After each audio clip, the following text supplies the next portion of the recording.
याचा प्रयत्न करायचा, अशा पद्धतीने आमची कामं सुरू आहेत. आज बाळासाहेब ठाकरेंची जयंती आहे. आपण जर बघितलं तर बाळासाहेब ठाकरे आहेत असताना पण दोघं बंधू एकत्र नव्हते, मात्र ते आहेत नसताना आता दोघं बंधू एकत्र आले. भविष्यामध्ये दोघं शिवसेना एकत्र येऊन बाळासाहेब ठाकरेंसाठी श्रद्धांजली असेल का, काय वाटतं?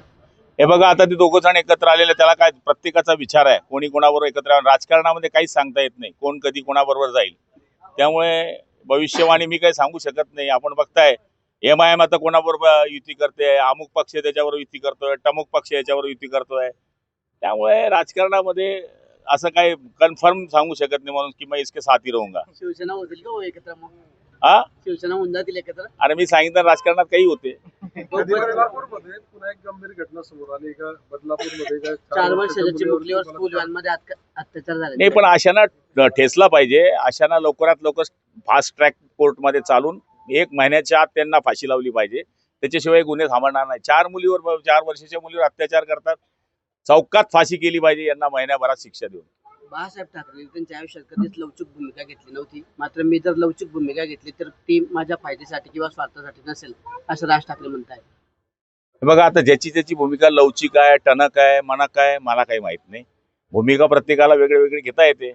आता त्यांचा व्यक्तिगत तो प्रश्न आहे, त्यांनी कशी भूमिका घ्यावी आणि कोणत्या भूमिकेमुळे त्यांना फायदा होतो, हा त्यांचा विषय आहे. महाराष्ट्रातलं जर राडा प्रकरण होतं, त्याच्यामध्ये भरत गोगावलेंचे पुत्र होते, त्यांना कोर्टाने आत्मसमर्पण करण्याचे आदेश दिले. हे बघा, आज शरण आले आहेत. आज प्रत्येकाला एंट्री सेफ्टी बेल मागायचा अधिकार आहे. त्यांनी तो मागितला आहे, दिला तर ठीक, नाही तर ते कोर्टाचा अपमान करणार नाही. आणि कोर्टाचा कोणी अपमान करण्याची मानसिकता नसतेच.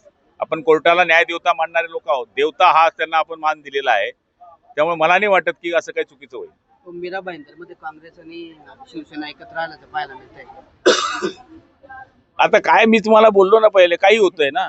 आता अंबरनाथचे 11 नगरसेवक आज आले, हळद पिटली नाही तोपर्यंत दुसरा नवरदेव पकडला. अशी परिस्थिती आहे. चला चालो.